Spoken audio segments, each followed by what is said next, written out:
In a white room with black curtains. It is Unchained CEO, and I am Caleb Jones, teaching people just like you how to set up location-independent businesses with location-independent income to free yourself from your soul-crushing 9-to-5 job or your dumb little, gigs, so you can free yourself from what is coming and what has already arrived to live a more free lifestyle. And if you wish to move to a less bad country, or at least set up an international backup plan and do all of do all of these things with very little money. I am here live from my wife Pink Firefly's girly apartment here in Scottsdale, Arizona. I know that last time you saw me, I was in Portland, Oregon. The next time you see me, the next time you see me will be Wednesday at the other channel. I'll still be here. And then the next time you see me will probably be Uruguay. Next time you see me, I have to be Paraguay. I've been traveling a lot. So you can kind of see the girliness behind me if you're watching the video version of this. There's this giant couch behind me here. Those are my bags, which I'll actually talk about in a minute. And there's like 14 blankets on the couch, and her bed has like another 17 blankets. I keep telling her, you need more blankets. You don't have enough blankets. And, each couch, side of the couch has like 37 pillows. I know there's a lot going on today or this week about the debate. I'll talk about that briefly. It's more collapse stuff. How much more evidence do you need to know about the collapse? A lot of you talk about the petrodollar thing with Saudi Arabia. I will mention that today. That's not the topics I'm going to discuss today because that's just more steps toward collapse. It's interesting. I did a mastermind here in Scottsdale, Arizona yesterday. And one of the attendees, you may watch this or listen to this, was in the military, active duty military, and had higher than top secret clearance. I've spoken to a number of people. A number of you in my audience are in the military and have high level access to information that us mere mortals don't have. And he was telling us, and he couldn't give us details, but he was basically saying that even the military, the American military, at high top secret levels are telling people in the military that America is fucked and America is collapsing. The American military is saying this. Try to find a group of more rah, America, fuck yeah people than the American military. So if they're saying it, do you think people at the top levels, top secret levels of the military have information that you and I don't have? And they're saying it. Yeah. Some of you are depressed or surprised, some of you more left-wing people, at the debate last week where you saw that the person who runs your country can barely speak in complete sentences. It's not that he's running for president, it's that he's already president, he's already running things, in theory, which he's not.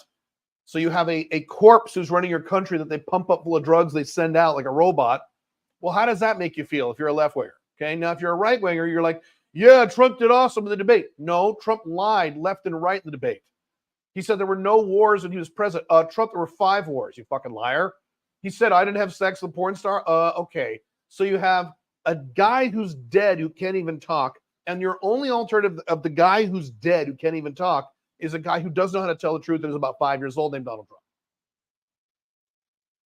And as I've said 10,000 times, if you're excited about Trump, your life is in chaos. You're not being rational. He was already president once. Did he make America great again? Did he build the wall? Did he bring the manufacturing jobs back?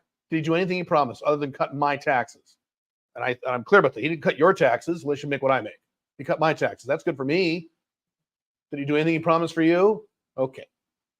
Let's see. How are we doing on time? We're doing okay. I'll answer a few questions real quick. Kyle Kalinske on his YouTube channel said that after the POTUS debate, he texted his wife, Crystal Ball. Can we talk about leaving the country yet? Can we do that? Feels like the conversation we need to start having right now. We should stop acting like this is nothing but empirical decline right now. Okay, so left-wingers always say, I'm going to leave the country if Trump gets elected. They never do. They don't mean what they say. So he's not going to leave the country. It's the same reason why left-wing states and left-wing regions throughout the world never secede. My favorite example is Scotland tried in quotes to secede from the UK. Scotland, where I was just there 2 weeks ago. Beautiful.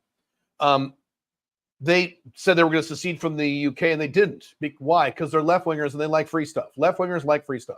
Now, right-wingers do too, unfortunately. Trump supporters are all over free stuff as long as it's an American citizen, right? So, no, left-wingers always talk about leaving, and they never do, right? The only people who leave are people who are rational like me. I said I was going to leave, and I did. I left. I said I was leaving in 2025. I left in 2021.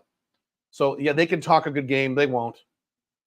Watch. If Trump wins the election, Kyle Kalinske will not leave. Caleb, feel like we need some commentary on U.S. collapse before getting the topic today. There you go. It's all happening far faster than we thought. Not faster than I thought. I've been talking about this for 12 years. And when I said this 10, 12 years ago, a lot of you said, oh, Caleb's crazy. What is Caleb? Caleb's going through a midlife crisis. I got all the hater comments, right? Yeah. Okay. Yeah. Saw a few minutes of the debate. It's a clown show. America is done. America was done a long time ago. I didn't watch the entire debate. I watched the first maybe half hour of it before I turned off and discussed. And again, there's no winner in the debate. All these Trump supporters like, yeah, the Democrats are all freaking out because Biden sucks so much. Isn't this great? No, it's not great. If Trump wins the election, you're fucked. And if Biden continues to be president, you're fucked. You're fucked. Really quick, the Saudi Arabia petrodollar thing. A lot of you are freaking out about that, which you should. To be clear, we got to be objective and rational. There was never an actual written agreement that Saudi Arabia promised to sell all oil in U.S. dollars.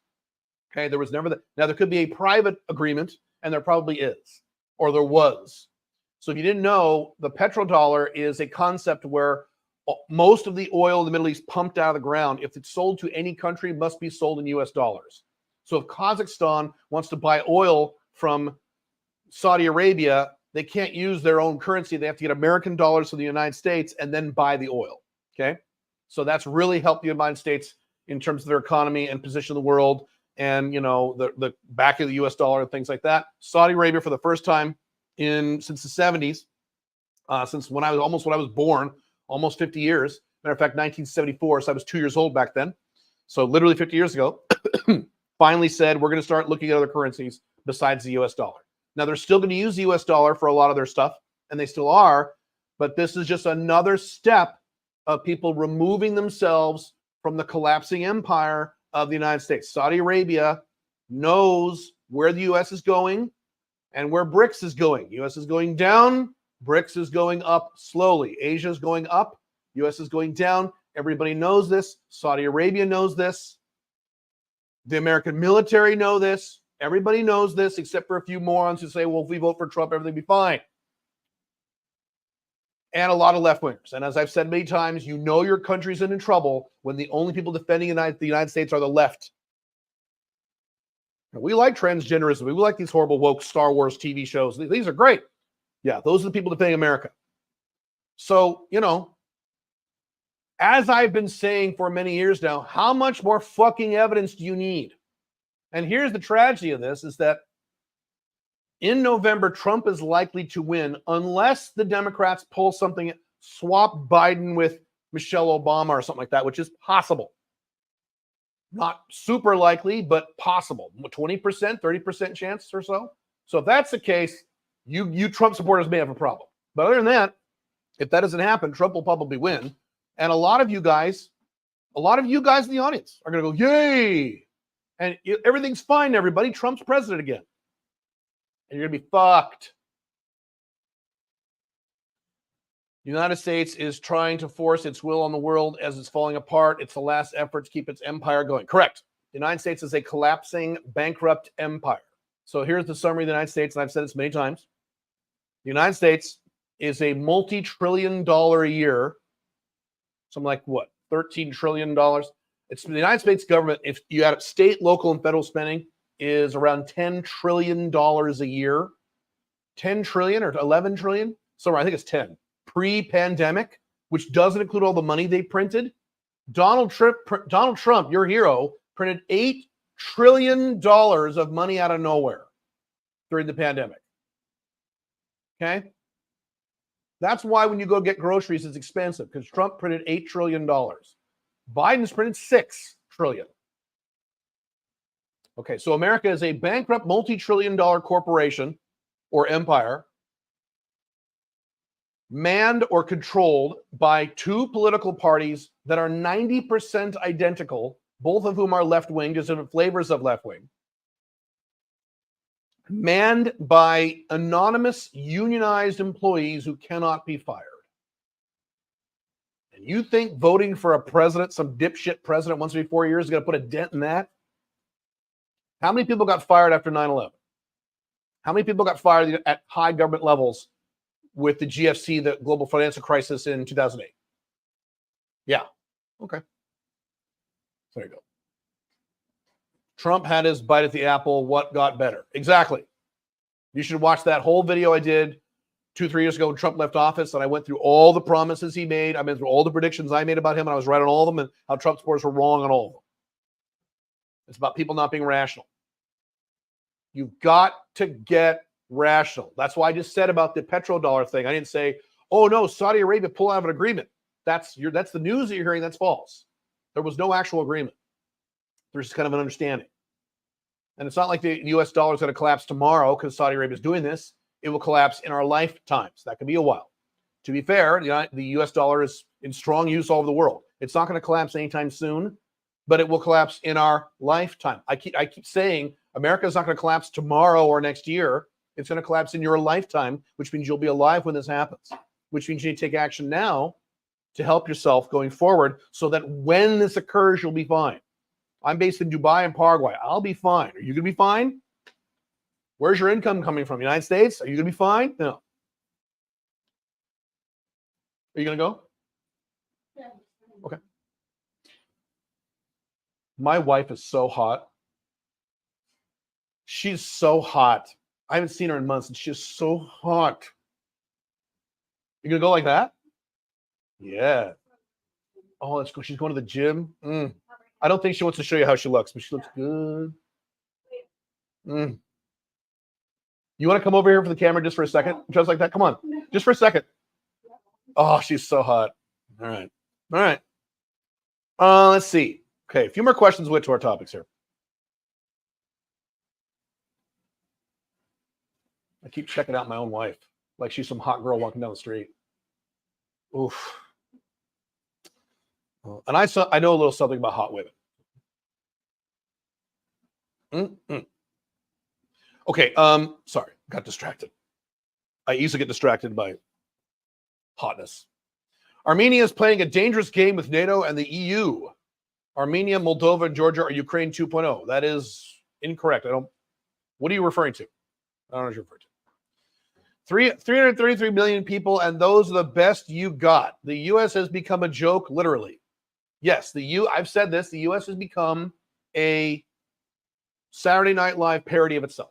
You don't need to parody the United States anymore. I mean, the debates last time, watch those debates. Those were insulting. I had to turn them off. I turned them off literally in disgust. This was just like boring and stupid. Like, yeah, Biden can't say anything. Trump is a child, can't tell the truth. Yeah, like I didn't know that. But the debates last time, it was like two 5-year-olds screaming at each other. I'm like, this is an embarrassment. I'm no longer embarrassed about the United States. Don't care. But,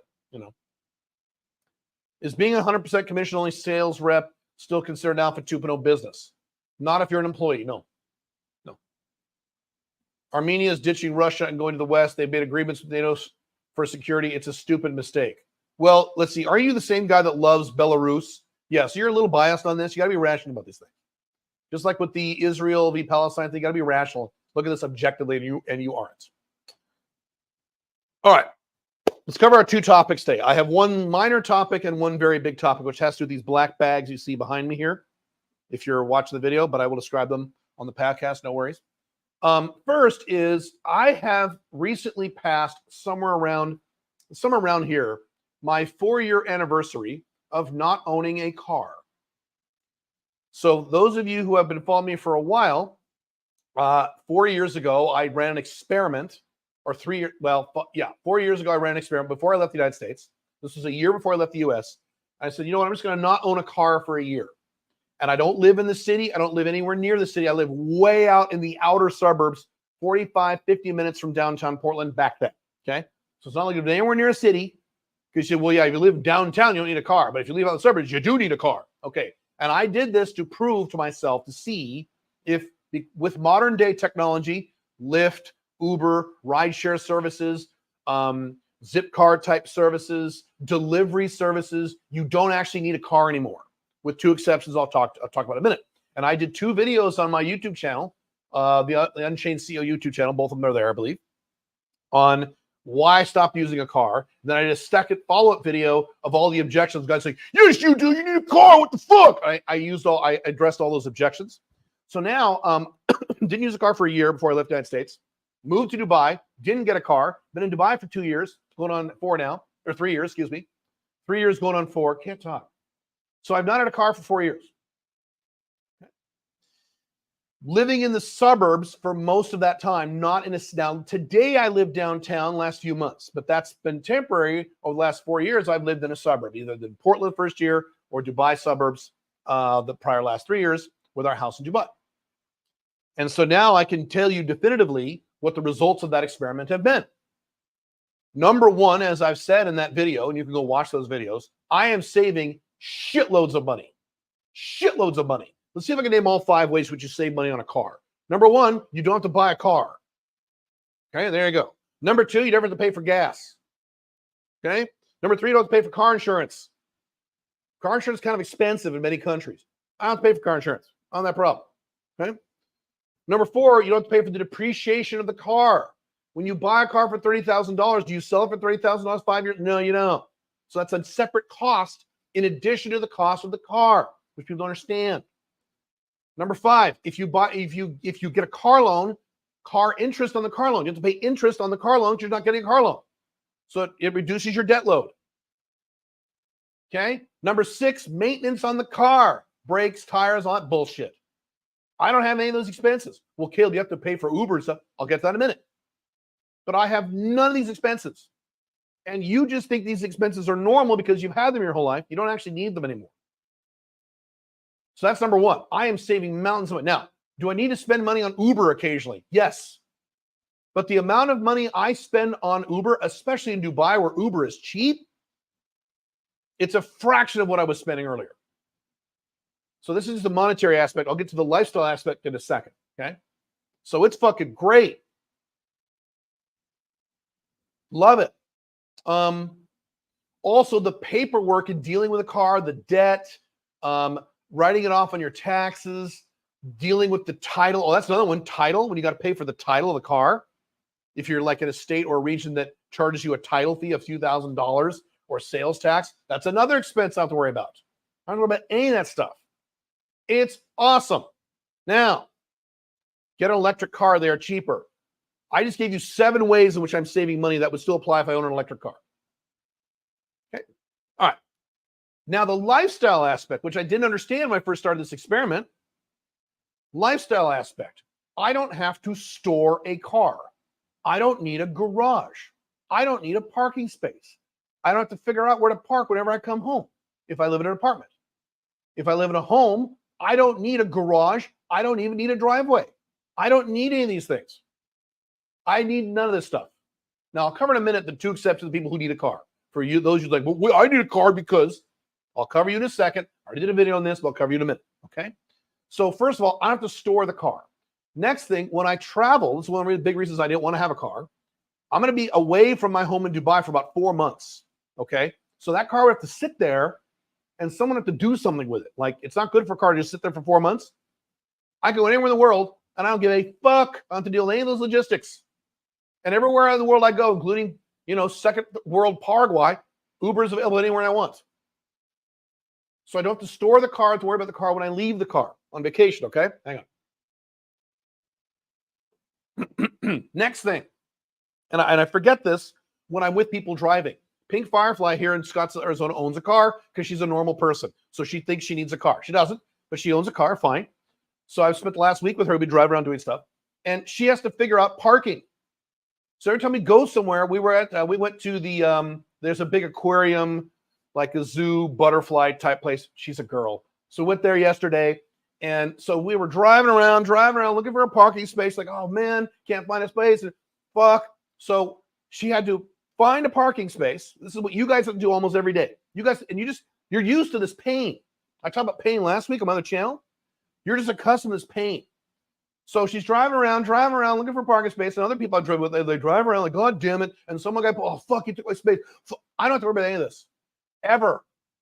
Parking is not a concept that exists in my life because I don't own a car. I take an Uber or whatever that drops you off exactly where I need to be.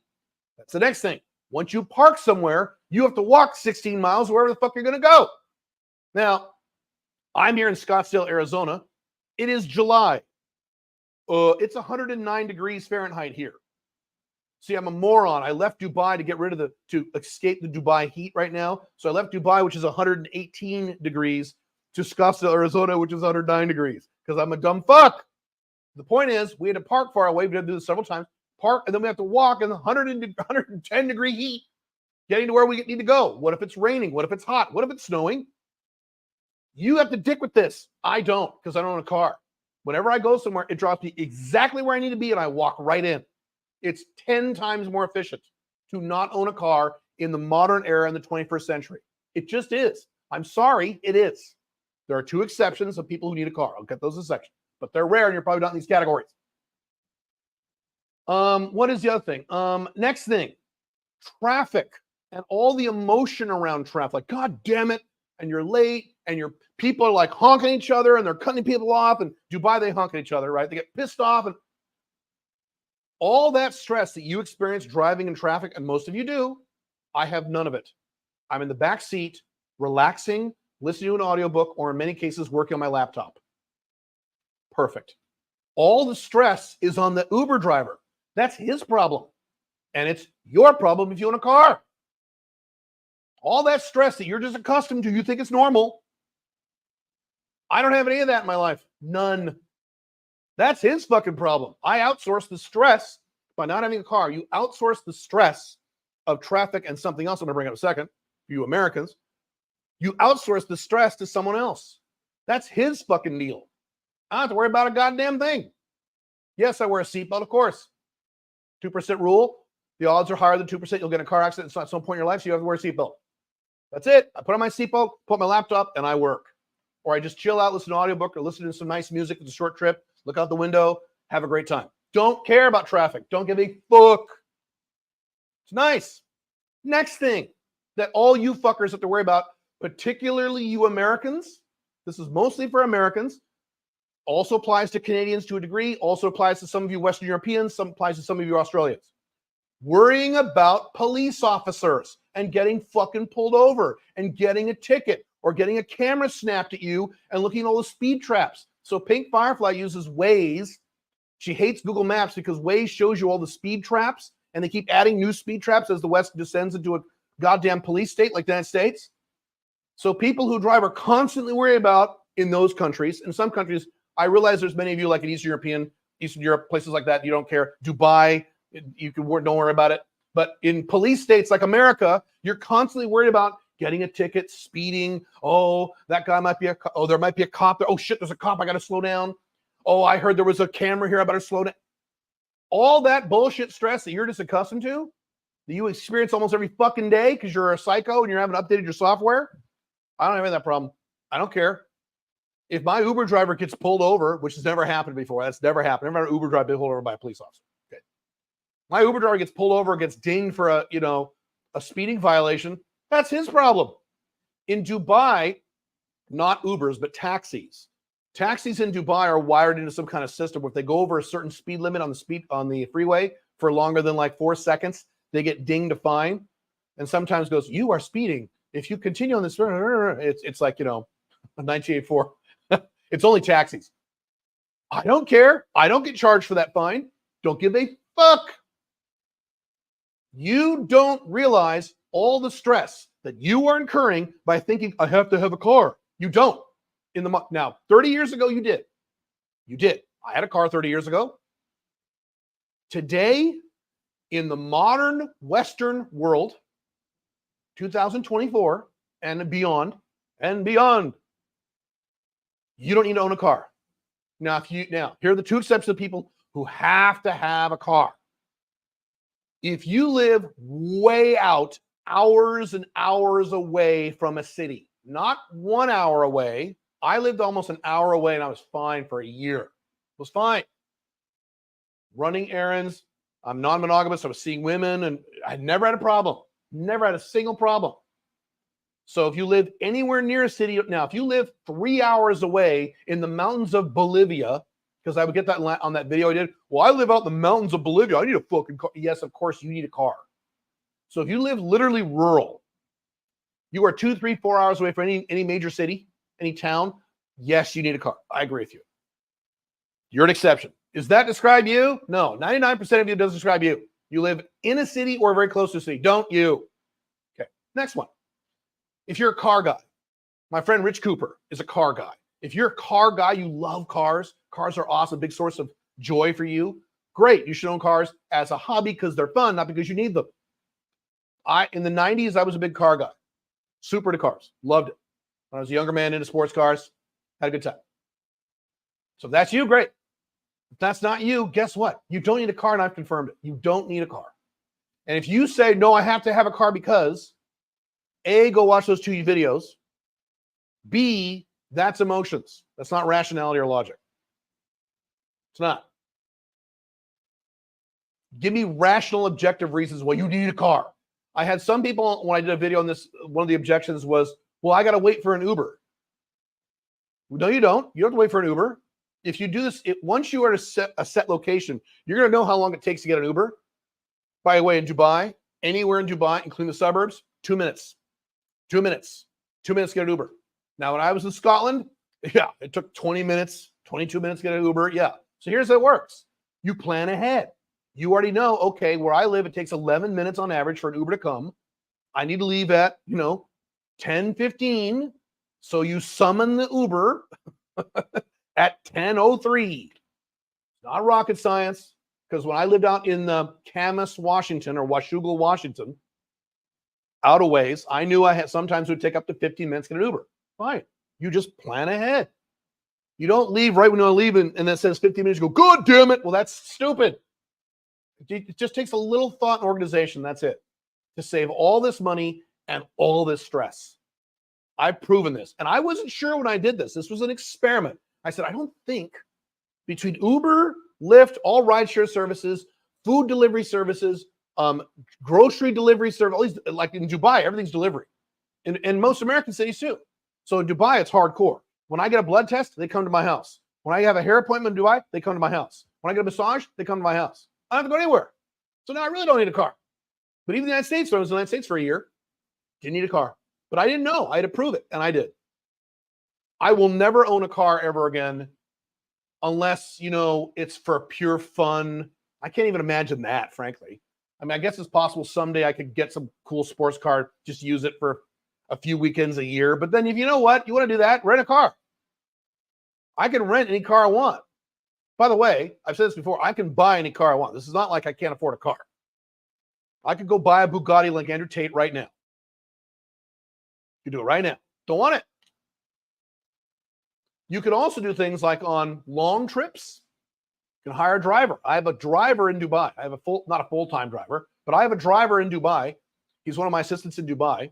Matter of fact, if you come to the Osmosis event in Dubai in November, you'll meet him.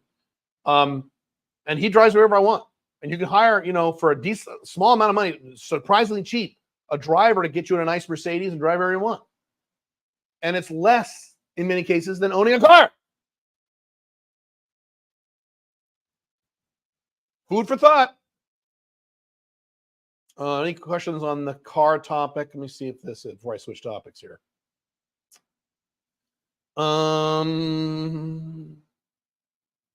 Get a motorcycle for fun and girls.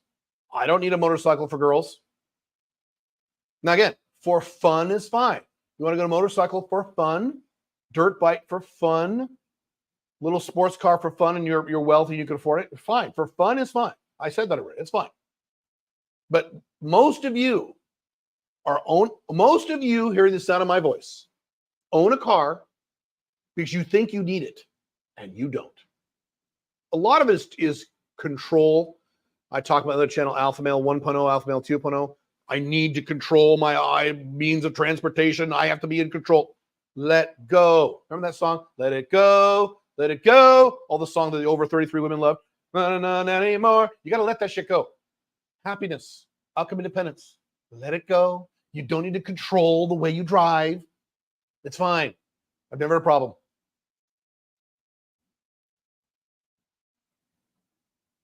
Not having to be around road raging beta males on their way to home, plus their overweight wives, another plus. Okay. Dubai is full of cameras for traffic tickets. Incorrect. No more than any other Western, even though it's not a Western country.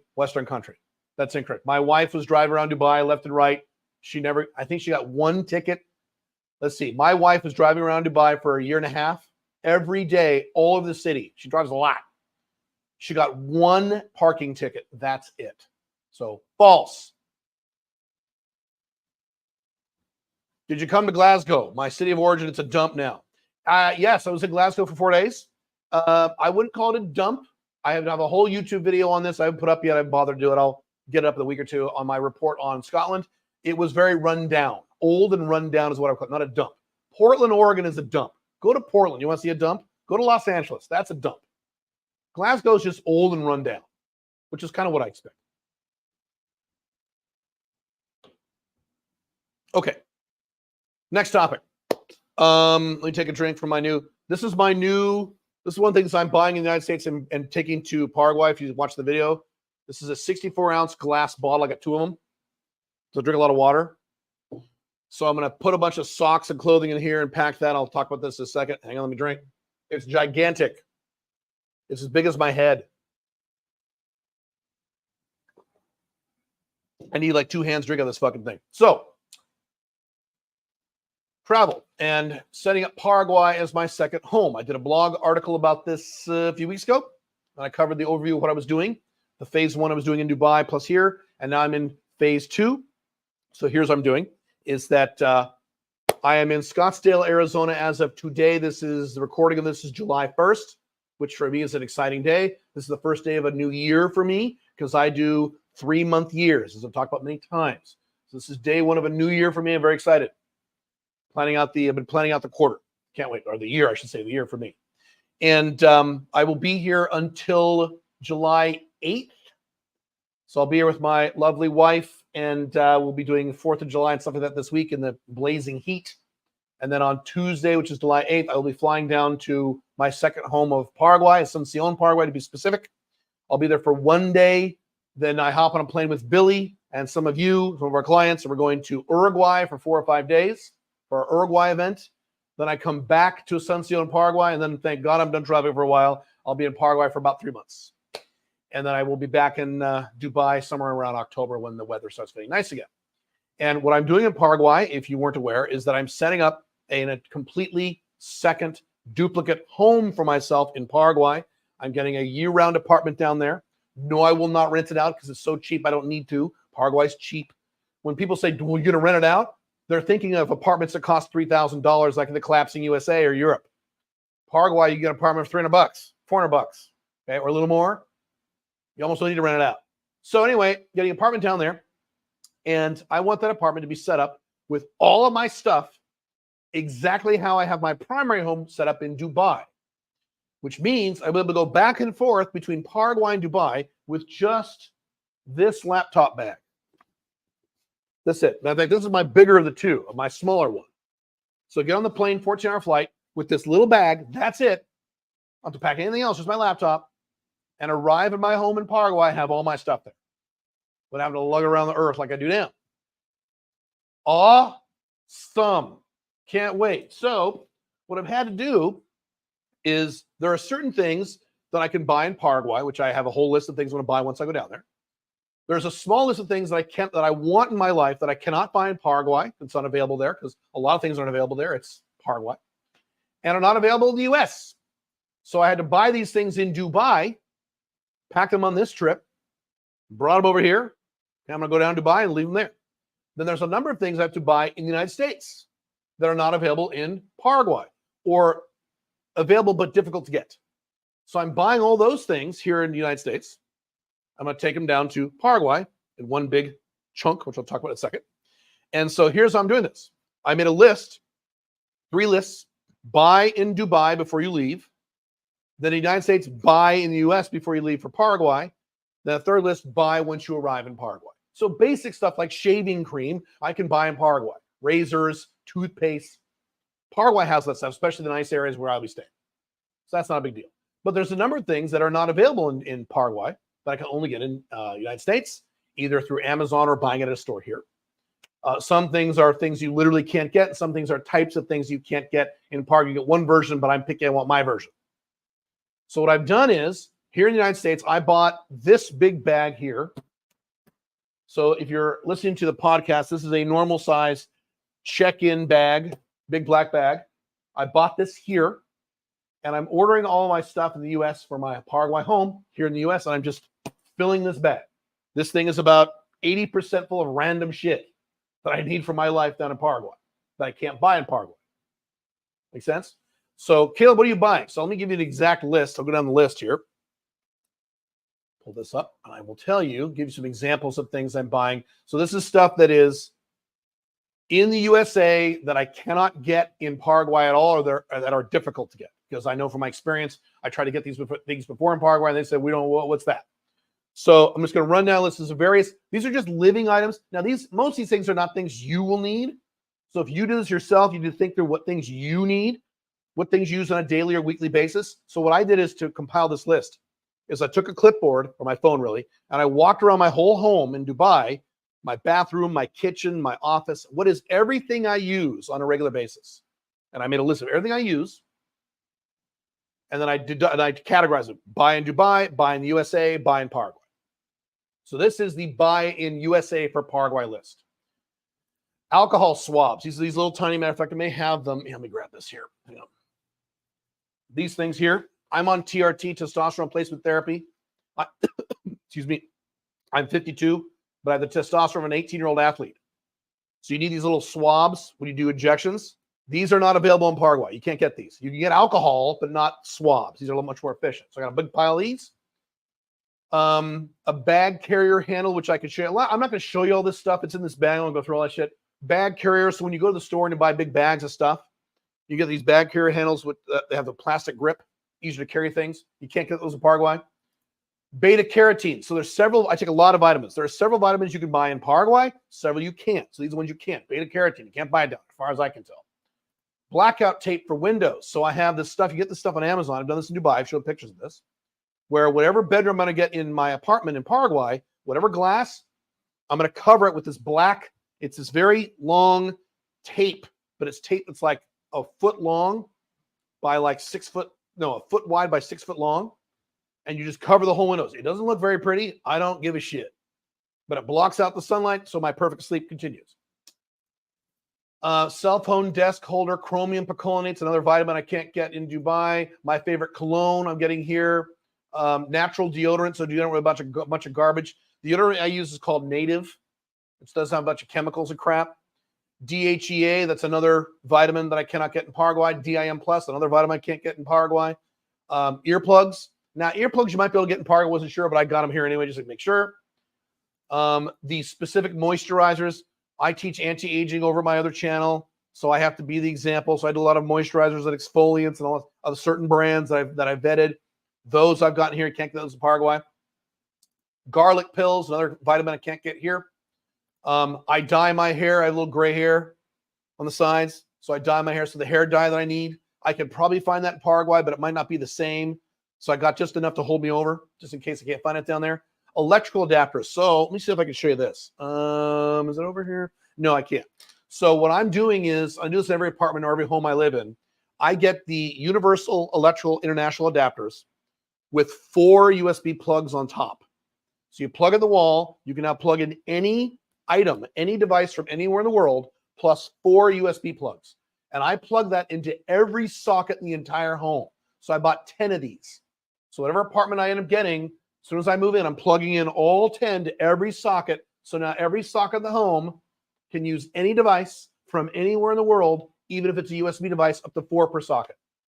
Far more convenient, well worth the money. Let's see what else here.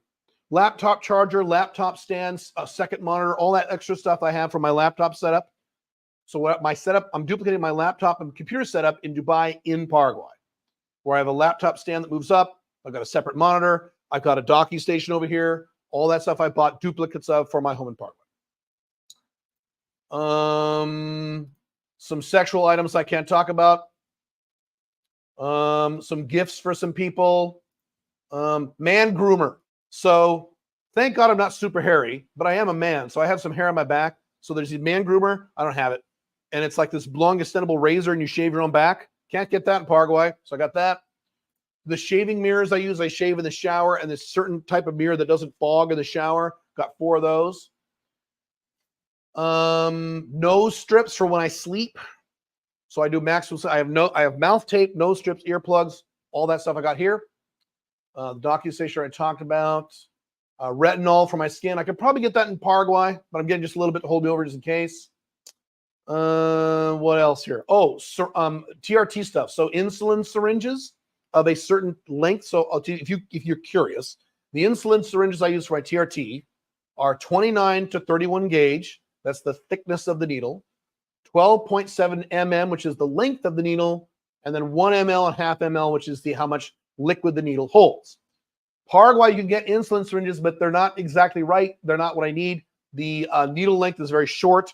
I do intramuscular injections, and so if the needle is too short, it hurts more, and it's not good. So I tried that. Went through that in Paraguay once. Now I have my needles. I have a 2-year supply of my needles down there now. What else here? Tanning wipes. I use that to look less white when I do live streams like this. Vitamin E. Could not find that in Paraguay, so I'm out of that. A luggage tracker. So this is cool. For on Amazon for $20. I didn't know this. I'm so out of this shit, dude. I don't know why I don't know these things. For $20, you could buy a luggage tracker. It's like a size of a credit card. You throw it in the bag. It's in there right now. It uses your iPhone Where Is It app, and you can also, there's an Android app too. And now you can track wherever your luggage goes anywhere in the world. So as many of you know, I travel with one bag. I showed you this on the last live stream. That's this Tortuga backpack right here. That's it. This one bag. Those reasons I have 2 years because I'm gone for 4 months. Normal conditions, if I've gone for a few weeks, one bag is all I need, and I don't check it. It comes with me on the plane. This time, I'm bringing a lot of shit. I can't bring this on the plane, so I'm going to have to check this bag. So Daddy is paranoid about this. I'm not. 2% rule. But still, instead of I hope they got that bag on the plane because I'm going through to fly from Phoenix, Arizona to Asuncion, Paraguay. I have to fly to Houston, Texas, Panama City, Asuncion. There's a lot of layovers, but then you move that bag. Am I worried to lose my bag? No. But it gives me peace of mind where I can get on the plane, look and say, yes, the bag is now loaded on the plane. I will know where that bag is 24/7 no matter what happens. And if they do lose it, I can pull up my phone and say, it's in this city, go get it. Pretty cool. Because I've purchased maybe 50, excuse me, 1 second. I'm in Scottsdale. The air is much drier here than I'm used to in Dubai because Scottsdale is drier air than Dubai. Dubai's the ocean, Scottsdale's not. Hang on. I spent a good $1,500 on stuff in this bag. I don't want to lose it or misplace it. Okay, so that. What else? I'm not giving you everything, but the basic. These big glass water bottles, and a few more items. So that's what I'm doing. So I have a few more shipments from Amazon. Oh, like my Oasis tears. I do liquid tears in the morning for my eyes. I do a bunch of things that I can't get in Paraguay. So I have 2 more shipments coming from Amazon. And basically they come in here. I take everything out of the box. I plug it in, make sure it works. If I need to charge it. I compress it down and I put it in this bag. And this is the only time I'll have to do this. Well, Caleb, what if you run out of things? So I have inventories in my phone of all my flags. I have inventories, everything in my Dubai home. I have an inventory of everything in my Paraguay storage unit. I have a storage unit of stuff down there. I have everything. I have a storage unit in Hong Kong. I have a storage unit in Mexico. I have inventories of everything in these storage units. So I know exactly how much stuff I have. So when I get to the point where I may start running out, I will then either order it or bring it with me from some other country. What people do in Paraguay, which they do in a lot of second world countries where they don't have Amazon. By the way, there is no Amazon in Paraguay, for those you didn't know. What they do is, and Pink Firefly actually did this in Dubai, although they do have Amazon in Dubai, but she orders a lot of stuff from a lot of American companies. You can set up these mailbox forwarding services like in New York, where Amazon ships it to a mailbox in New York, and they forward it to wherever you are in the world. So they usually do that in Asuncion. So I have friends in Asuncion who can help me with that. If I need to order something, but it's not a big deal. I'm very organized about this stuff. I never suddenly run out of something because I always have extra amounts. Oh, another thing too is my pharmaceuticals. I've talked about this many times. I'm on TRT, so is it right here? No, I can't show you. Testosterone, HCG. I'm now replaced that with enclomiphene. I forget what it's called. Anyway, pharmaceuticals that I cannot get in Paraguay, and you cannot ship them. You cannot ship pharmaceuticals. They will be stopped at the border. I've been through this, but they let you fly them on the plane. I don't know why governments are like this. Don't ship it, but if on the plane, sure, bring whatever you want. So I always make sure I get my pharmaceuticals here when I come to the United States, get 6 months supply or more, and I take that with me on the plane. And then they don't care. If I had shipped it down to Paraguay, they would have freaked the fuck out. Tried that once in Mexico, not good.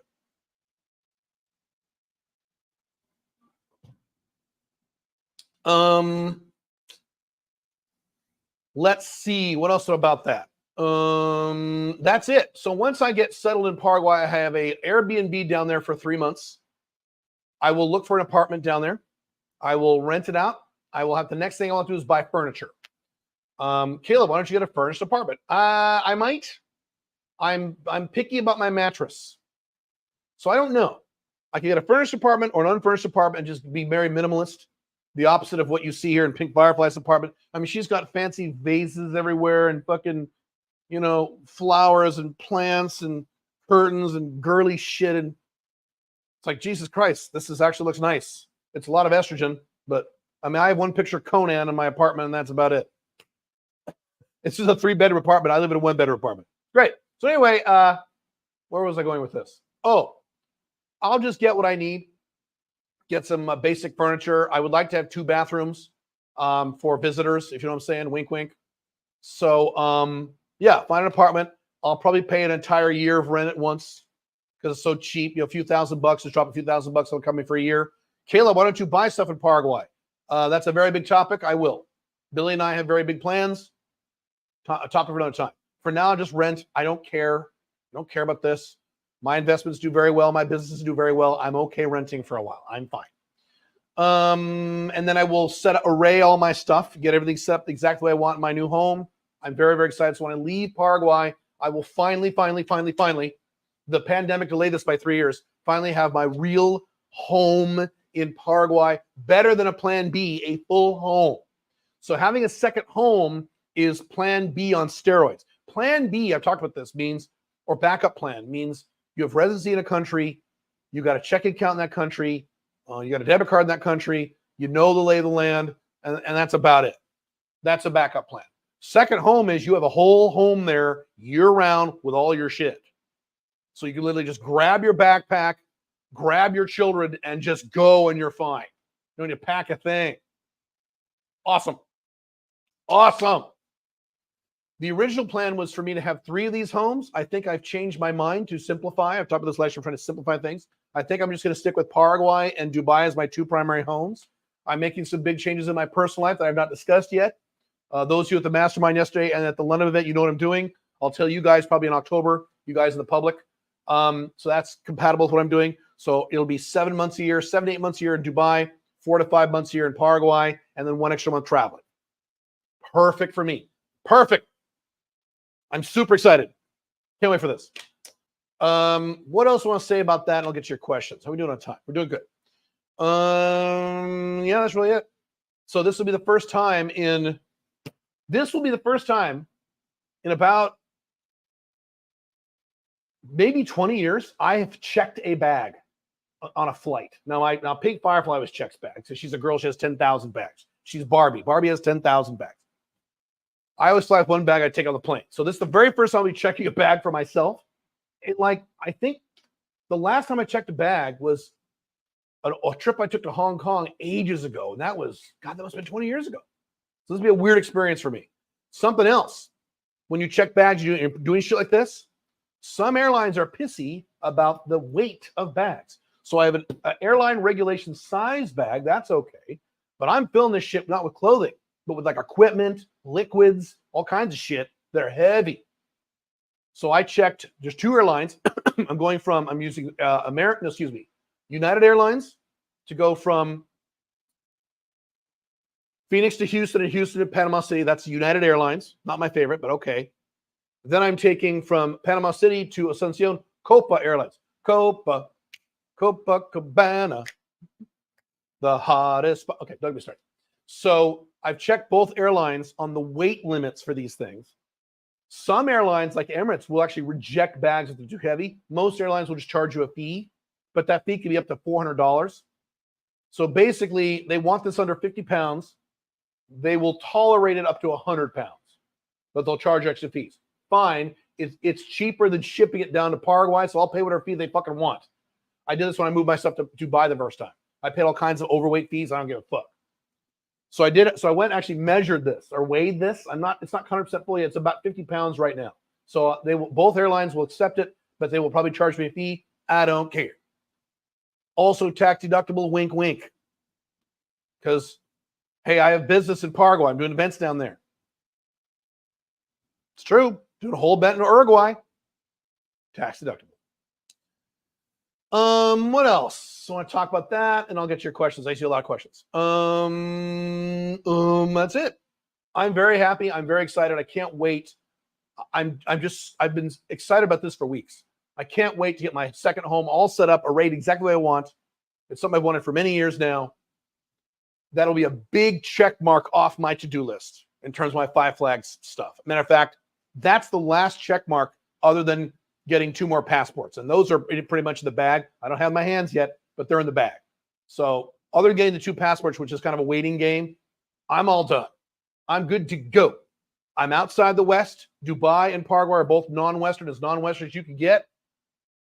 And both Paraguay and Dubai are backups to each other. If God forbid something happens to Dubai, which I do not anticipate at all, I'm in Paraguay within what? My rule is where can you be in 72 hours? I can be in Paraguay at any point within 60 hours in my second home. If something happens in Paraguay, out of there in Dubai. And I have cedula in Paraguay, so I have visa-free access to most of South America. Woo! Which you could get too if you do our Get Residency in Paraguay service. A lot of you are coming to the Get No Paraguay service this year. I will see you guys in a few weeks. And Billy will see you in a few weeks. So I'll see you guys down there. And you Get Residency guys, and some of you Mastermind guys. So I'll see a lot of you down there in Paraguay. Some of you have moved to Paraguay. Cool. So I'll see you guys in a few weeks. That's it. All right. Should we do questions? You guys have a lot of questions. Let's do questions. Hang on.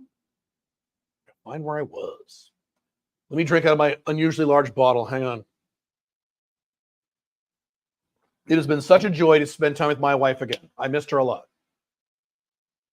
Yes, there are other people in my life, but you always have your favorite. Talk more about that on the channel on Wednesday. Let's see here.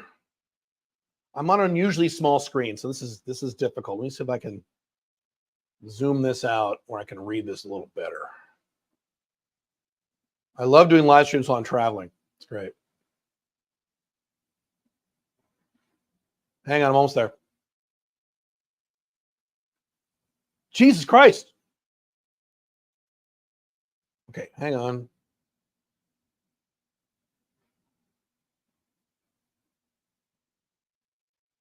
Hang on. You guys are talking about Armenia, okay?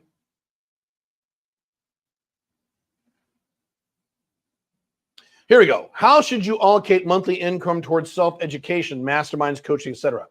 I don't have a specific answer for that question. I have wrestled with that question myself. It should be some percentage of your income, but I don't know what that percentage is. And I think that percentage varies based on how much money you make. If you make a 7-figure income, that percentage could be a lot. That could be 4, 5, 10% of your income. If you're just barely making ends meet, that shouldn't be 10% of your income, right? So I don't have an answer for that question. What I would warn you on, and I've been guilty of violating this myself, but I've been very good about this last few years, only consume content when you purchase things, masterminds, courses, things like that, that are directly related to the goals you're working on right now. They have to fall in line with the goals, because there's so many things you can get, right, on the internet. You have so many fucking options. That's the problem today. You got drop shipping. You have affiliate marketing. You have this. You have SMMA. Design your plan and only allow information in that plan that affects that plan directly. That's what I do. And I have guys offering me all kinds of stuff. I'm invited to like invitation-only masterminds all the time. Guys at my level or beyond, guys who've heard of me and things like that. And often I say no. Sometimes I say yes. I've said yes to a few, but sometimes I say no because I'm like, look, this sounds great. This has nothing to do with anything I'm working on or anything I will be working on the next 2 years. Yeah, I said, check back with me in 2 years. 2 years, I'm down. Right now, it's just I don't have the bandwidth.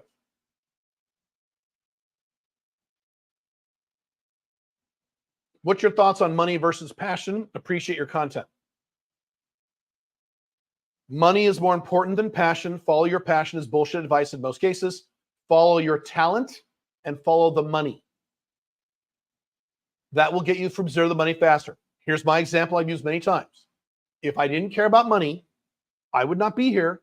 I'd be writing fantasy fiction and I'd be making about $20,000 a year at that. I'd be living in a rat hole, studio apartment somewhere, certainly wouldn't have a car, wouldn't have any money, wouldn't be traveling because I could afford it. But I'd be having fun writing books. Instead, I write books when I want to for fun. And I do what I like, which makes a lot of money. So I love these topics. These topics are really fun for me. But I don't do these because I have a passion. I do this because these make money. So take all of your interests, pick the one that makes the most money, even if it's not the one you're most excited about. If you have no interest to make money, then follow your talent and follow the niche. Follow that, not your passion. It's a big problem with Business Builder. Billy and I have been wrestling this for years. People come into 9-day Business Builder thinking they've been told their whole lives, follow your passion. And we're like, no. Both Billy and I both like, no, you don't follow your passion. If you follow your passion, you won't make any money. Do what makes money, but just don't hate it. No one's saying build a business you hate. I've said many times you can't hate what you do. You can tolerate what you do. You can, as long as you don't hate what you do. You don't have to love what you do. It's fine. In the Netherlands, Ubers are super expensive. How is it to own a car in the Netherlands? Compare price. Can you buy fireworks in other countries so us Americans can still celebrate our 4th of July in our second homes? I would be celebrating America that was. America that is not America. I mean, you lost America. We all lost America many decades ago. Somewhere in the 90s, we lost America. So when I do 4th of July, I'll be celebrating 4th of July here. I will not be celebrating today. America's gone. I'll be celebrating what America was. And maybe in a post-AI hellscape world, a future America that'll be very tiny. Maybe not. What's your favorite cologne? Pink Firefly always picks it out for me. I always forget the name. It's called, I have 2 or 3. Gucci Black? I don't know. It's in the bathroom. I don't want to get it. And there's another one. There's an Armani Code. I don't know. I'm not cool about this stuff. I don't know what these things are called. I don't know. Don't pick cologne based on what another guy likes. Guys are very picky. I like very musky, manly, sandalwood leather. I don't like these fruity gay smells that people are like now. I hate those. Can't stand them. Even though I don't like them. One of the things that is good in London, when I was in London, you got really good manly smelling soap there. So I bought a bunch of soap in London. I got my bag right here for Paraguay. It's great. It smells great. For me. So you just pick your own cologne. Don't pick mine. You might hate mine. I bring supplements like creatine. Don't trust South American brands. Well, in Paraguay, they have GNC centers where you can buy American brands. So they have American creatine in Paraguay. It's hard to find. You can get it. I've already evaluated all that stuff. That's okay. Just took the Tortuga backpack on a 2-week trip to Europe. Went through 2 countries, multiple trains, and a flight from Italy to Spain. So easy. 2 compression bags helped a ton too. Cool. Tortuga backpacks is shit. I just bought 3 compression bags. I've never tried them before. I'm going to try them out. I read enough information like I should try these. I'm pretty good at packing and rolling, but I'm going to try those out. I got 3 of them, 3 different sizes. I'm going to try those compression bags. Yeah, I've heard good things about those. So I'm glad you tried it. You like it. Do you think Dubai will get better public transportation eventually? Yes. Dubai is Dubai. Eventually, they will fix everything. What little they have that isn't working well. Their public transportation is not bad. It's better than most countries, most first world countries. Is rideshare in Dubai still just 10 times better than public transportation? No, I don't think that. A lot of people take public transportation in Dubai. I do rideshare because I can afford it. It's, you take the metro in Dubai, it's pretty cheap, but it only goes certain places. And there's buses in Dubai. So no, that's not correct. No. What was Aaron? Why are you calling me Aaron? My name is Caleb, not Aaron, but thank you. What was Europe like? Seeing all this media about overload of immigrants, but wonder if it's that bad. Watch the podcast live stream I did on this channel last week, about what happened when I went to London and the crime that I saw right in front of my own eyes that I've never seen in my life in Dubai or Paraguay. It was bad. Although I love visiting London. I know it's a dichotomy. London is collapsing. It's fucked. I would never live there, but I love going there. I love visiting London. It makes me very happy to visit. And then I leave. I love Scotland, even though it's very run down and old and everyone's kind of hunched over. But I love the landscape. I love the beauty. I love the feel of it. I love the old world feel of the UK. I like a lot. Caleb, why don't you just buy an apartment? I already said that. Can you get CeraVe products in Paraguay? Some, but not all. I haven't evaluated exactly which ones they are there, which ones aren't. So I bought all my CeraVe stuff here. I'm bringing it down, and then I'll evaluate that once I'm settled. Yes, I've seen some there, but not all of them. How can you be careless if everything? Oh, how can you be carless if everything isn't walkable and public transportation sucks? Just Uber everywhere? That gets expensive. Expensive compared to what? Owning a car? I gave you the 7 costs of owning a car in a typical city. Add up all 7 of those costs. This is what I did. And then get a total amount on average you're going to spend per month. Then Uber around, and you'll find you will save money using Uber. Uber feels expensive because you take a ride and it says $22. You go, oh my God, that's expensive. But you make your $700 a month car payment. You don't think that's expensive. You put fucking gas in your car. You don't think that's expensive. You just tolerate that. You know, your car insurance is automatically debited out of your account because you have an auto debit thing. So you're not even feeling that expense. You're wrong in most cases. I'm in Canada, unfortunately. Yeah, I'm working on leaving. Okay, good. Ubering around is not more expensive than owning a car in the typical Western environment. Canada, United States, Western Europe. You don't believe me? Watch the replay of this video or this podcast. Break out the 7 costs of owning a car that I went through. Add them all up, and you will be shocked how much money you're spending on a goddamn car. Uber's not expensive. It's expensive when you already own a car, which is what I used to do. I would take Uber in certain scenarios when I already owned a car. Well, that was expensive. Yeah, don't do that. If Pink Firefly doesn't feel as much as home in Paraguay and Dubai as she does in as she does in the U.S., maybe it helps if you make her apartment look nice instead of minimalistic. Or make my apartment look nice. Pink Firefly will never go to Paraguay, so that's not relevant. Dubai, you're right. We have plans for this. I will discuss those in October on exactly how we're going to make that work.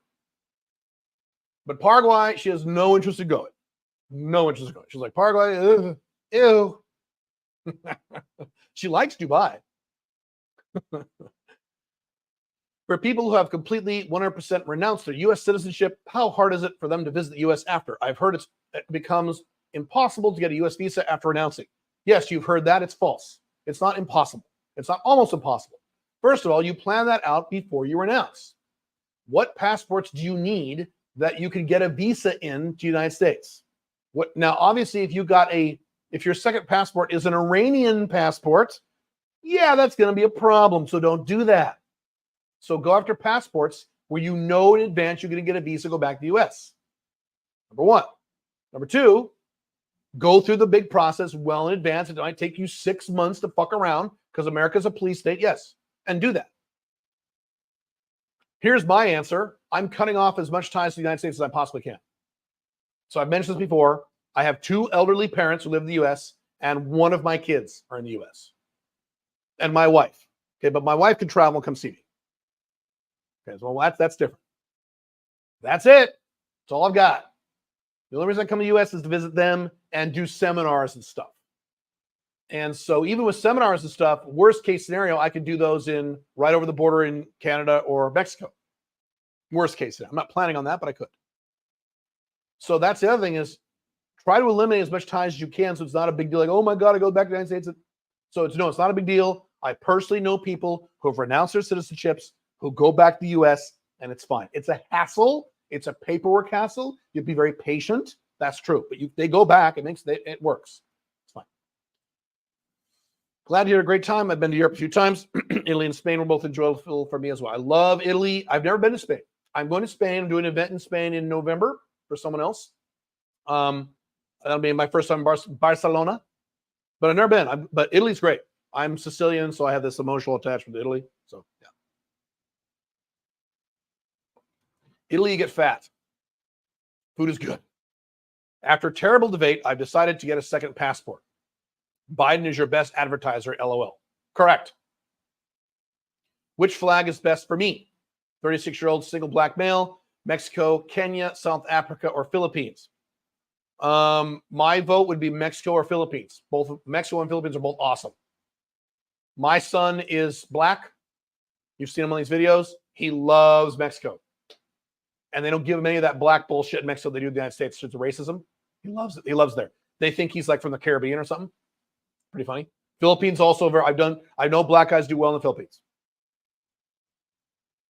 Would not recommend Kenya. Would not recommend South Africa at all. I recommend Kenya over South Africa. That's one of the fastest declining countries in the world. Is Emirates the only airline that offers direct flights to the U.S. straight to Dubai? I don't know. That's a good question. Go to flightconnections.com and it'll tell you right there. Flightconnections.com. That's a good question. I don't know. I would imagine the answer is no. I'm almost positive the answer is no. Can you have liquids in your checked bag? Yes, as many as you want. There's no limit. That's the beauty of this. So my key liquids like my testosterone, I can't lose. That comes with me on the plane. Okay. On the check bags, no, I have big liquids in here. Big liquids. So no, you're fine. You should see Pink Firefly's fucking liquids when she packs her shit. But that's what makes the bag heavy. Liquid's heavy. So be sure to weigh your bag. Or for a nasty surprise, they weigh it and they say, this is overweight. We have to charge you $250. And you go, because you weren't planning on it. I'm 28, leaving my place in Austin, Texas to travel to Latin America full-time. Cool. I have location-dependent business. Awesome. I imagine I'm similar to a lot of your audience. That's awesome. Well, unlike a lot of my audience, you're doing it. So congratulations. It's fantastic. Where would you recommend if it was you? I can't answer questions like that because I don't know what your priorities are. Is your priority business? Is your priority lifestyle? Is your priority women? Is your priority weather? Depends what your lifestyle. Tell me what your priority is and I can answer that question a little bit. Caleb, if I have a shitty passport and can't visit Paraguay visa-free, can you help me get residency without visiting the country? No, you must visit the country, but we can help you get a letter of invitation into the country so you can come and get a visa. Caleb, let's see, where should you go? CalebJones.com/events. Click the Paraguay event, schedule a call with us. It'll be Billy, and she can help you. So there's no excuses. You can come. It's just more complicated if you're in one of those complicated countries. What usually you need is a letter from someone who lives in Paraguay, and we can facilitate that for you. Do you think building LI income takes priority over building a woman life since the collapse is accelerating now? That depends on the person. Depends on you. If you haven't had sex in a year and you're miserable and you're banging your head against the wall and watching porn all day, maybe you should address your woman life quickly. So it depends on the scenario. In general, I think I agree with you, but it depends. I don't want you not having sex. I've talked about this many times. Monk mode does not work for 99% of men. Don't do that. How to stay happy while going through motivational pain. Do things throughout the day that make you happy. What makes you happy throughout the day? Your little moments. And get excited about your goals. That makes you happy. You know my lifestyle. You think I do things in a given week that make me really, really, really happy? Yep. And I go through a lot of pain. A lot of motivational pain and a lot of evolving pain, more evolving pain. But I make sure I do things every week that make me very, very happy. I've been here with Pink Firefire for a week. I've been very happy for a number of reasons I can't talk about publicly. You could probably guess. So it's all right. Personally, I hate driving, so organizing my life in another country without driving is great for me. Great. I don't dislike driving. You know, I think I dislike it now. There was a scenario where Pink Firefly was having a little drink the other night, and I don't drink. And so I said, you know what, worst case scenario, get your liquor on and I'll drive home. I don't want to drive. She said, it was only 5 minutes away. I said, I know. I don't want to drive because I haven't driven a car. And I drove a car once when I was in the United States briefly for some reason. My last visit here. That was it. So I've probably driven a car once in 4 years. So I don't like it anymore, but I don't really care. But yeah, cool. If you had a smart young guy available to you one day a week with a diverse skill set, what kind of work would you let him do? I wouldn't. I don't want a diverse skill set. I want specialists. Celebrating your personal freedom on 4th of July sounds good. Yeah. Yep. We are going to go celebrate 4th of July in 110-degree heat at a resort that's like right down the street. One of the first resorts we visited here in Scottsdale has some like emotional significance for us. So, but we'll be sweating. We'll both be like sweating, and her hair will get just a lot of hair. Her hair will get all matted. Great. I have a big hunky desktop workstation PC. When transitioning to an international lifestyle, how to get used to working on a laptop as compared to a desktop? Well, that's a complicated question. It depends on what you use your laptop for. If you're a hardcore gamer, you're gonna have a problem, right? Because laptops aren't great. Yes, I know you can buy gaming laptops for like $4,000. Do you need? So this was my thing. Do you need? I was a big workstation desktop guy for years. Do you really need it anymore? Because I used to, but now I don't. I have the ThinkPad X1, and I have the old style that's better. The new ones suck, and it does everything I want. It's awesome. And someday, God forbid, I may convert to a MacBook. I don't know. So ask yourself, do you need it? If you really do need that power, then you're going to have to spend a lot of money on a gaming level laptop, which is going to be $3,000, $4,000, $5,000, right? Way it goes. Or you could, in some cases, you could ship it. But should you bother shipping a computer when the computer is going to be out of date in 5 years, 3 years, 2 years? Oh. You can ship this stuff. You can ship a computer. You better really need that computer, though. It'll cost you a pretty penny. Is it possible for your residency Mexican to be affected if a border agent incorrectly puts down you're a tourist instead of a resident? When you are first applying, yes. After that, no. Once you have it, no.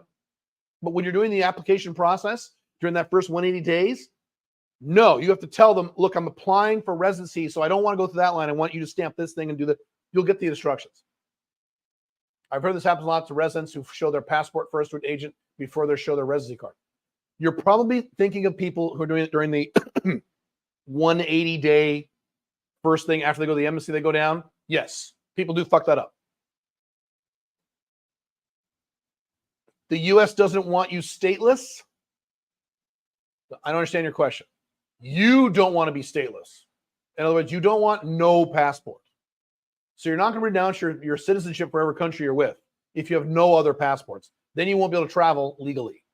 You'll be basically an illegal alien crossing the border in the middle of the night. That's no way to live. I don't understand your question, though. In Canada, leaving at the end of the year to Thailand, cool. Do you think Thailand will hold up against Western collapse or will be majorly effective? What about Philippines as well? Thailand will do okay. It will be affected, yes. Similar to Dubai. It will be affected, but it'll be okay. Europe will be fucked. Right? If America goes down, Europe's fucked. Goodbye. Canada, goodbye. Mexico's going to have some real problems right now, but Mexico's getting better. Thailand will be affected, but it'll be okay. Philippines, that's a good question. I was about to say it will be as affected, although there's a lot more American influence in the Philippines. However, the Philippines is a lower end country. So so probably around the same. It'll probably be affected, be okay. I would imagine a lot of Americans would go to the Philippines, which may be good or bad. Not sure about that. If America collapsed tomorrow, a lot of Americans would leave and go to places like the Philippines, which may be good or bad depending on your point of view. But no, in both cases, you're good. How do you recommend investing in other countries besides having a location-dependent business? Is investing in the stock markets of rising countries a solid option? Yes, if you're allowed to do it, yes. Like you can't invest in Myanmar, they won't let you. So there are some countries you will not be allowed to invest in. If you're an American, you're not allowed to invest in Russia. Okay, so, but yes. Now, solid option if you understand what you're doing and you know the investment very well. Do not invest in anything unless you understand it very, very, very, very, very, very well. I'm invested in a bunch of things. These are all things I know very, very, very well, or I don't put a penny into them. You don't just invest in stock markets because some guy on the internet said it's a good idea. No. When traveling, do you mostly use hotel or Airbnb and why? I've been asked this question before. The answer is it depends on the trip. Depends on the scenario. Depends on what I'm doing there. Depends on how long I'm going to be there. Depends on part of town. By default, I will do Airbnbs because I usually stay a long time. So if I'm going to stay a long time, Airbnbs. If it's a shorter trip, I might do a hotel. If it's a shorter trip in a lower end country and I want the amenities of a hotel, I might do a hotel, and the hotels are cheap. So I don't have a set thing. It depends on the scenario. I'm flexible. I will default to Airbnb, but sometimes a hotel is better for me. And I'll do both.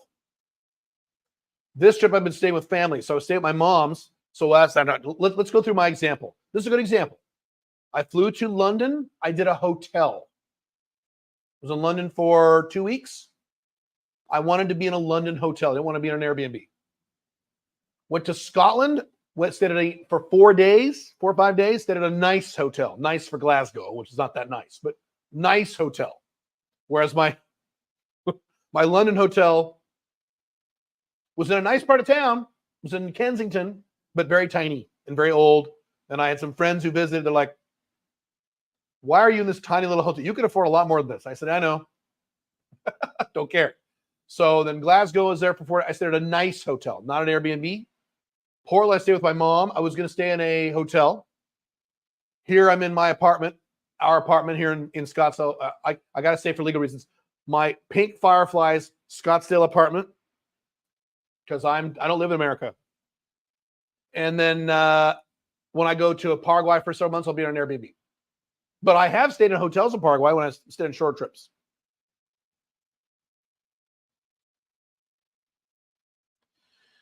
Do you think it's worth to invest in real estate in foreign countries like Thailand and Philippines, and why? Absolutely, yes. I'm going to do the same thing specifically in Cambodia and Vietnam.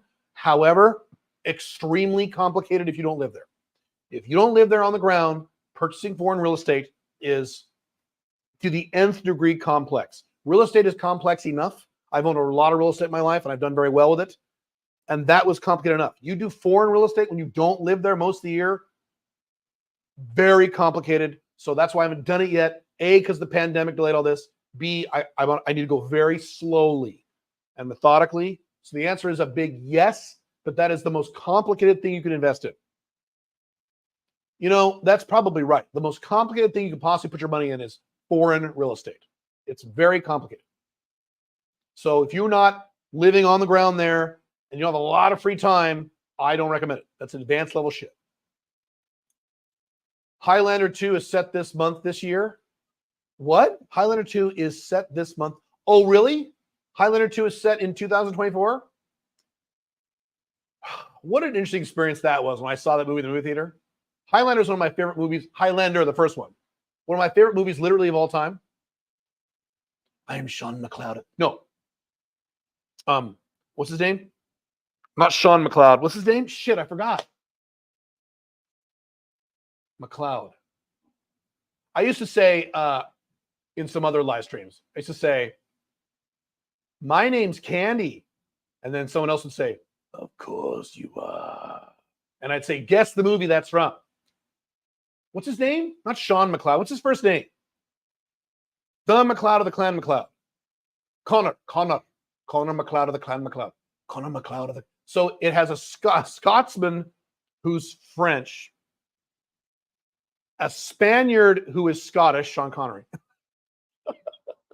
a Kurgan who's very American, and then this is the greatest movie ever, Highlander, and then you watch Highlander 2, you're like, what the hell is this?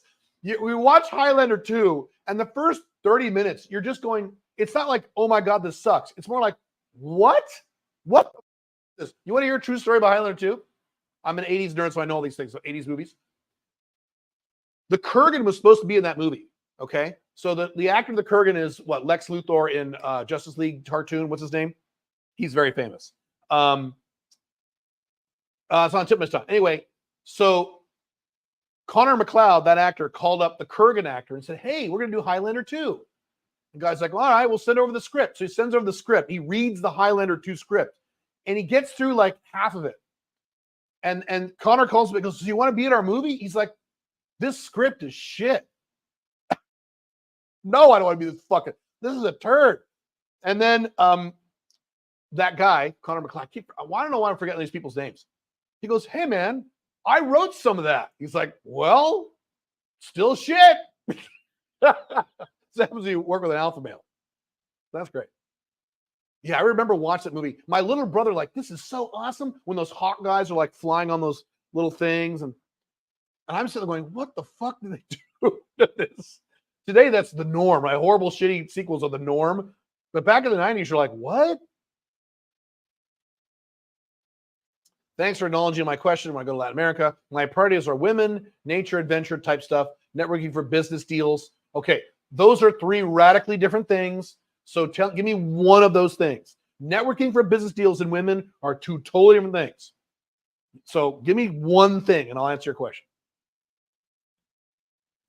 Do you know the cheapest? Although, hang on, I'll be nice. Colombia is pretty good for that list. Colombia is good, specifically Bogota. Do you know the cheapest place to fly out of South America to Southeast Asia, like the Philippines? No, flightconnections.com will help. It's probably going to be Sao Paulo. Sao Paulo or Buenos Aires, probably Sao Paulo. Probably. Would like to visit Armenia. Food there looks amazing. The meat is really good. The meat in Armenia is really good.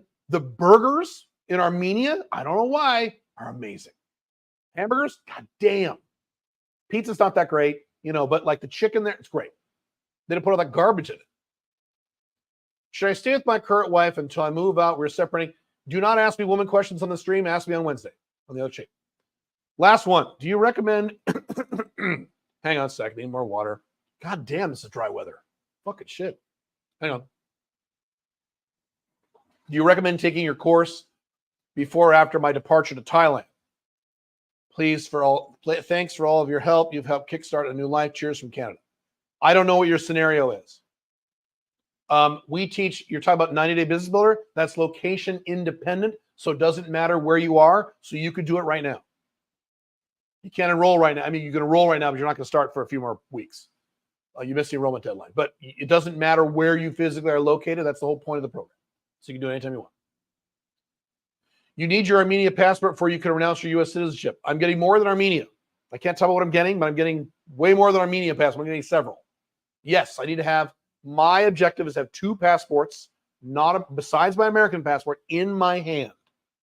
When I have two other passports other than my American in my hand, then I do that thing. There's only so much I can say publicly about these things.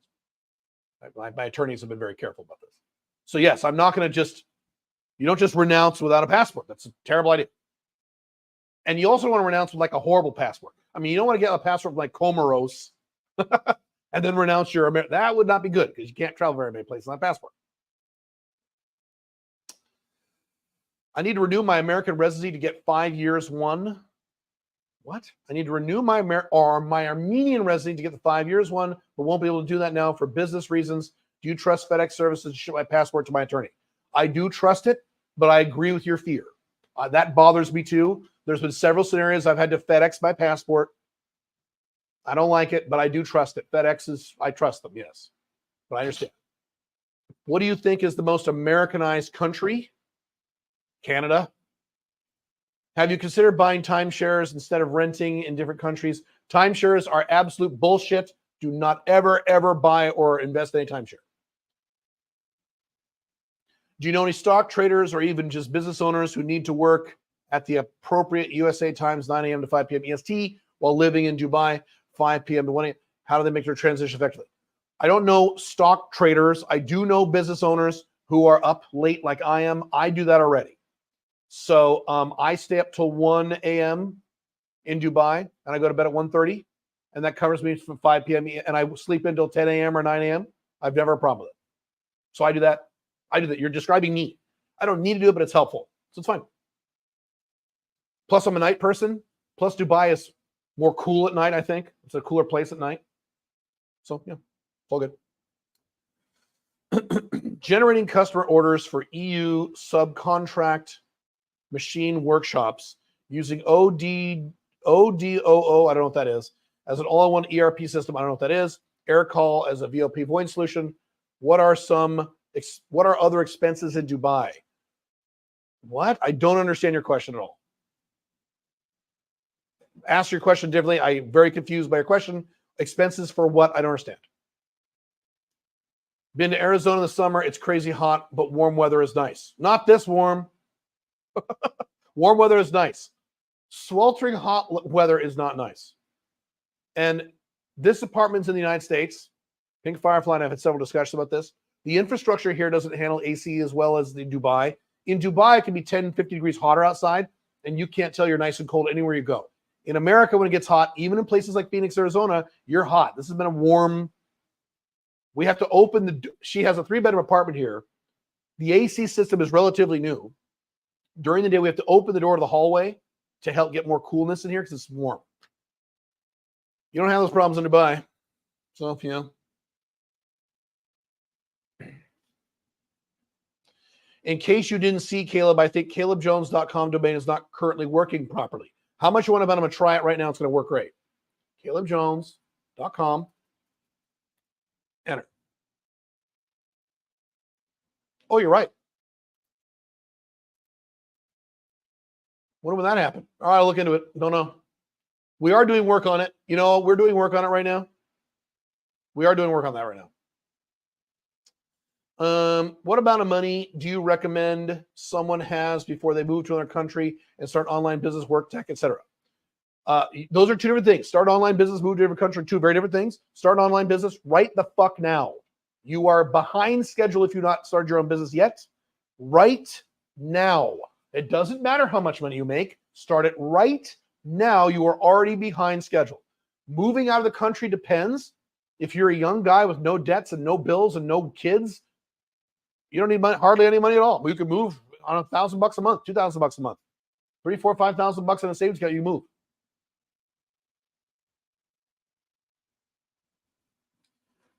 Same guy, cheaper company like Vietnam, Thailand, Philippines. Yeah, exactly. Yes, you can move right now. Move right now. Will you visit London again next year or Europe for a seminar? Yes, I will be in London again next year. Yes, I will. Europe, well, I'll be in Italy for a month next year, going after something. London, probably yes. Yes. I have been ignoring Europe for too long. And again, the pandemic was a big part of that. ODOO is a CRM. Aircall is a VoIP system. What are the costs to live in a walkable area in Dubai for beginners? I have a video at the Unchained CEO channel. You may be watching this channel right now that describes that exactly. How to live cheaply in Dubai. Watch that video. Very cheap. Let's see. Is blogging a good idea in 2024 for a new niche online business, or social media getting better to get your first prospects?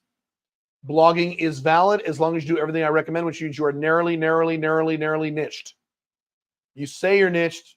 I don't know if you're actually niched. Number one. Number two, you should look up Justin Welsh, W-E-L-C-H. He makes over $1 million a year. I think he makes multiple millions now doing nothing but blogging in 2024. Check him out. So the answer is yes. But you better work hard. You better post a lot of content. You better be micro fucking narrow niched. You better be really consistent for a long time, like I was when I started blogging. And you better be very patient. All those things, yes.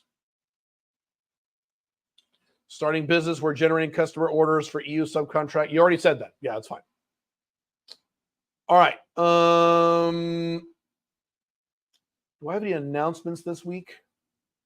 I think I do, but I forgot what they are. All right. I think I will let you guys go. Let me check a few things here to make sure I'm not forgetting something I'm supposed to tell you. That I'm supposed to tell you, but I forget to tell you. And then I end the live stream and I say, oh shit, I was supposed to tell them about this. You know? And while I'm checking this, you can ask one or two questions and then I will be out of here. Going down to the office to work. Let's see.